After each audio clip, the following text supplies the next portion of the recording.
everyone. It's Sory, the Intuitknit podcast, back again. Thanks a lot for joining me. Today is December the 7th. Yeah, I think it's December the 7th. And it's a lovely, beautiful, sunny day here in a place just north of Toronto in Canada. Welcome to all new viewers. I really appreciate all the traffic I've been getting on my subscriptions lately. And I think I can probably pay tribute to Nicole from the Gentle Knitter podcast for that. Thank you so much, Nicole, because she was so kind to mention me in her last podcast. So I've been having a lot of people, being funneled my way, and I really appreciate it. Thanks so much. Yeah, this is a podcast about my knitting, my spinning, my adventures, I guess. So thanks for joining me. I hope that this will be entertaining for you. It's pretty hard when someone you so admire refers to your podcast because you feel like you have to step up your game a little bit. I've never been one to edit my episodes, so the quality, you won't find the quality here, but hopefully you'll still enjoy my company for the half hour that I spend with you. Thanks a lot for coming. Today I've got a bit of a hoarse throat. I apologize for that. I think part of it is self-inflicted because I purchased one of those air atomizers, I guess you'd call it, where you put the essential oil into it and it disperses it through the air. So I've been putting various ones that I've favorited through the years.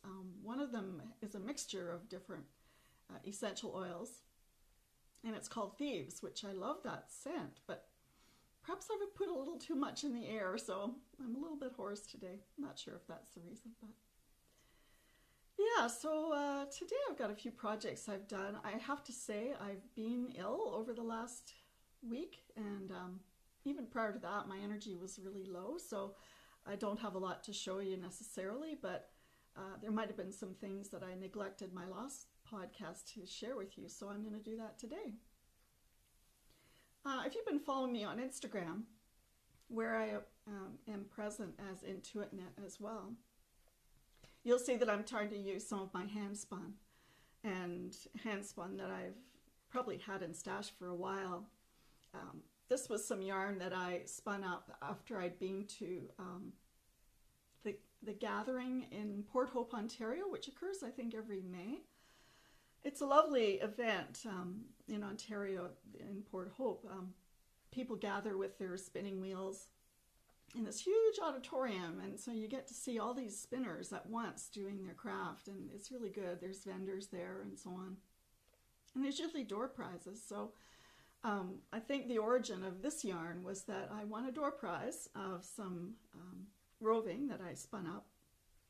And isn't it true that you may have a huge stash at home, but the newest kid on the block gets the attention? So I think I spun this up right away when I got home, and never really had a use for it until this winter. So, and in my usual way, I've made some mitts that weren't by pattern or anything, but I just started knitting my version of a knitting mitten pattern. So I've made these mittens of the hand spun, and they're very rustic, aren't they? They kind of remind me, when I'm knitting with some of this hand spun, what it kind of reminds me of is stories of the pioneers or the first settlers here in Canada in those rough winters they might have encountered for the first time. And this is the story that replays in my head as I as I knit some of these things. But I kind of think they probably gathered any source of warmth that they could get, and I think of them as using probably rustic yarns and just sort of trying to do something quickly, something maybe even intuitive, if they were knitters, and making things that would be by other standards not perfect creations, but have a soul about them. So that's what I like to think about in these mittens, because they are kind of chunky in their wool, but there's a charm about that which I really like. So what I've used for the cuff here is not hand spun, but it's this Let Lopi yarn that I so kindly got from my my daughter-in-law, and I can now say my daughter-in-law. And so I've made the cuffs of the Letlopi and the thumb of Letlopi, and then this is the body of the mitten. I've got a little bit left here, but I've got another skein of this Letlopi, so what I might do is make a matching hat. It's a shame to kind of leave bits of yarn without doing anything with them, and yeah, I think this would be very warm as a hat, and so that might be nice together with these. I hope you can see it. The light's not great today, but it's not that it's not sunny outside, it's just the lighting I have set up here isn't probably ideal. So yeah, so that's one of the creations that I've completed. The other one was in progress and has been for some time, but in my way I sometimes pick up another project and leave one lingering behind, and then I have to bring it up in the rear. So I finished a hat and I'm quite happy with it. And it's just a basic hat, and I made a pom-pom for it. This is Kat's Riverside Studio yarn, and I think this is the colorway Storm, which is lovely. It's got grays and blues, and yeah, it's just right. So I've probably done, I don't know, maybe 2 inches of ribbing here. It's not the tightest hat, and I'm hoping that won't deter the wearer from wearing it, but I could always insert a little bit of elastic yarn if they find that they can't wear it because it's too loose. So I'm going to try that on for you and see if, yeah, so it's kind of slouchy, I guess, but I'm hoping that the person will like it. I love the colors, and it's so soft. I actually got this yarn when I was walking down on, was it Queen Street with my son and my daughter-in-law. So I might give it to my daughter-in-law for Christmas. I don't think she watches this podcast, but it might be her style, and yeah, that would be kind of nice because I bought this yarn when I was walking along with them, so it's always nice when you can make it go full circle. Yeah, so those are the 2 projects that I've completed.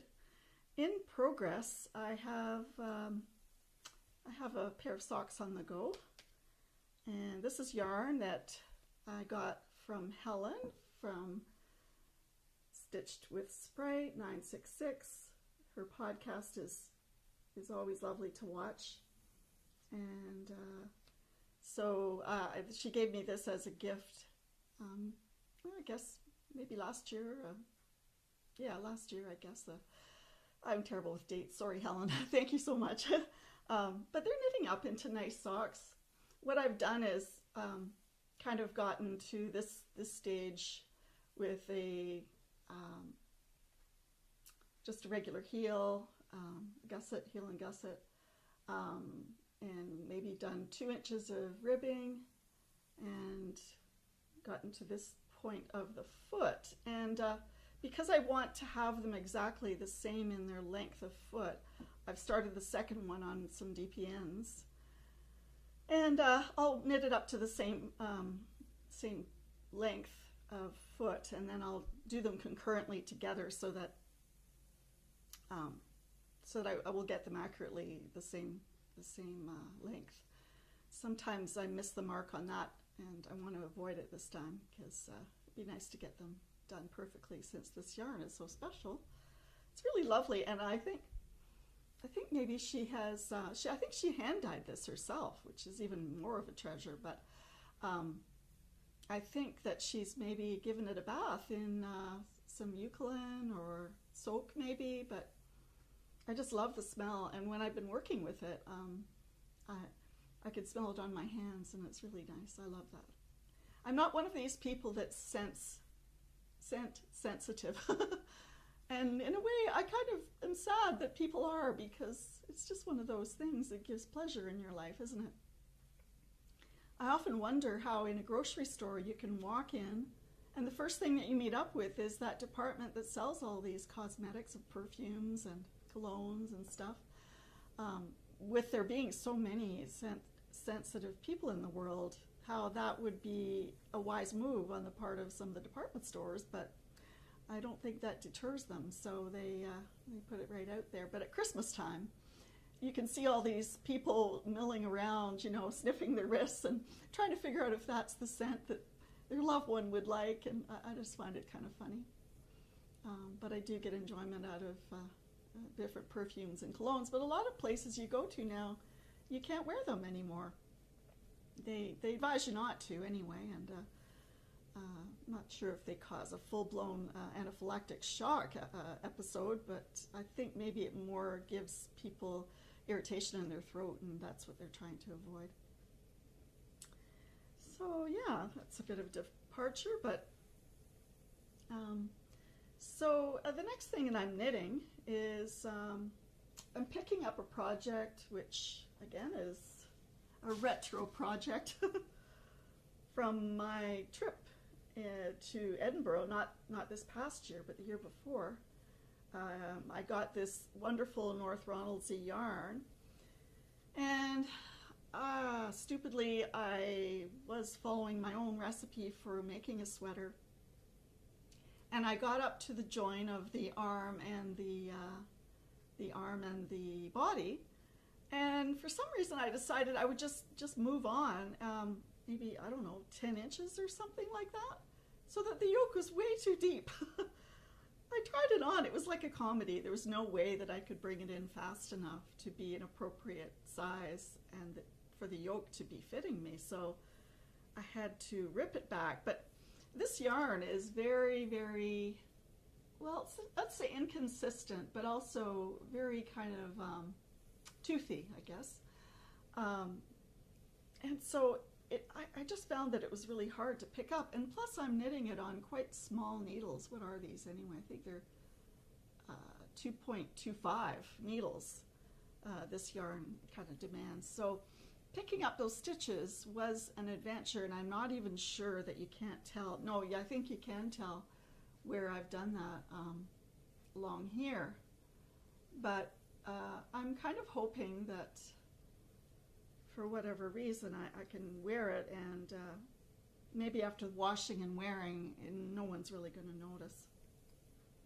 In my world, nothing is perfect, and you know what? I don't even strive to be perfect, so that's okay. But I've got this much done so far. So far, I think it'll help to have ripped it back and started it again. I'm loosely trying to follow some of the dimensions in this Yokes book by Kate Davies, and the pattern that I'm following is this foxglove sweater that she's made here. I haven't decided whether I'm actually going to put that stitch color work in to my sweater, but what I notice is that it's quite short in depth. So it may actually work well after I do my adjustments to see if it's going to fit me in this look around both my arms and my upper chest. It won't be much of a stretch to try to work in this pattern. So I'm still going to make an effort for that. I did buy some Jameson yarn that I might use for that reason. The only thing is sometimes when you do color work and you commit to a color, I find that it does limit the things that you might want to wear it with, unless you completely suspend any judgment on that and you don't really care what is matchy-matchy. But I just find that if you use natural colors, sometimes it's very forgiving in what you wear it with, and you could put it with all kinds of other garments. And yeah, so anyway, that's where I'm at with this. I'm glad I haven't abandoned it totally, because I was fearful that I might do that, just because I was afraid of picking up all those stitches, and I was kind of annoyed with myself and ashamed of myself that I would have used such precious yarn and then done a stupid thing like that. But anyway, I picked it up and started it again, and we'll make another try at it. I should take it to one of those you know how you can get those knitting clinics where somebody is kind enough to sit with you and try to work out things that aren't just working for you. I think one of the problems is my gauge was a little bit off for following that foxglove pattern, and so as I progressed, it was obvious to me that I was losing my gauge, and so now I'm having to follow a smaller size, and just hoping that it will work, especially if I have to change to another yarn now and do the yoke, which again might be another gauge altogether. That could create some havoc. So stay tuned. You might see me with a nervous breakdown on my next podcast, trying to resurrect this project that's been, had several runs by me. So the next thing I wanted to share with you is that I've washed a good deal of my fleece that I bought, and trying to now card some of it. And I'm not going to flick card it. I think I am going to borrow my friend's drum carder and see if I can drum card some of this lovely wool. And at the moment I'm just trying to think, what kind of wool is it? It is. You can scream it at me online here as you see me, but it'll come to me. I'm sure that you've seen it in my last podcast, but it's my brain lately. It's just not working properly. And this is what it's spinning up into right now. That's just, of course, one ply. But there's a bit of variegation. There's a little bit of halo, I guess you'd call it, in some of the way it's spinning up. I'm not spinning it particularly thinly, so I think I'm going to get like a worsted weight yarn out of this. I do tend to do a short draw, backward short draw on most of my spinning. I haven't quite mastered that long draw technique. I've tried it, but it doesn't seem to, I don't know, my body isn't adopting it, let's say. You know how you can get muscle memory that just seems to flow? The attempts that I've made at it just maybe doesn't suit my personality, where I trust that it's going to all work out. Something about it. I haven't given up on it yet, but I do tend to keep returning to this way of spinning where it's backward short draw type of spinning. Yeah, so I like the color. It's as you can see, the tips on this are quite light, right? So that's where you're getting, I think, the halo effect on the actual spun yarn here. Yeah, and I'm doing this on my Ashford traditional spinning wheel. I have an Ashford Kiwi too. So what I've been used to doing lately is spinning one spool on the Ashford Kiwi and one on the traditional wheel, and then I can ply them together. It's just a way of kind of estimating on my spools if I have an equal amount, because I always hate it when you do the plying and then you figure out, oh, I've got all this unspun single ply left over. What am I going to do with that? So yeah, that's currently what I'm spinning. I did find a great pattern that I would love to use for some of my hand spun. It's not coming from a new book or anything, but if you're like me, you do save some of the magazines that you really liked from the past. This actually is an issue from 2011 it's surprisingly, but it's the Knitters magazine, and it's this issue. What is it? Volume 28, number 3, issue number 104. Anyway, that's the cover of it. And the sweater that I found to be really attractive here, and it's knit up in a DK weight, is this one, which has been knit up in Rowan felted tweed. But I just love those colors. Not sure if I've shown you on one of my earlier podcasts this sweater, but I just love that combination. It's almost like a New Mexico type of color range that I'm thinking of when I see it. But I love this cocoa sort of cappuccino type of color, and then mixed with the blue and the red. It's just beautiful, I think. So I'm going to see if I can find some hand spun that matches some of those colors and work it into a sweater that's basically, is it top down? Fair Isle, it's yeah, round yoke styling. Oh yeah, it actually is knit from the bottom up, so you do the sleeves, join them in the round, and then knit the yoke. So then you steek it and do the button band and so on.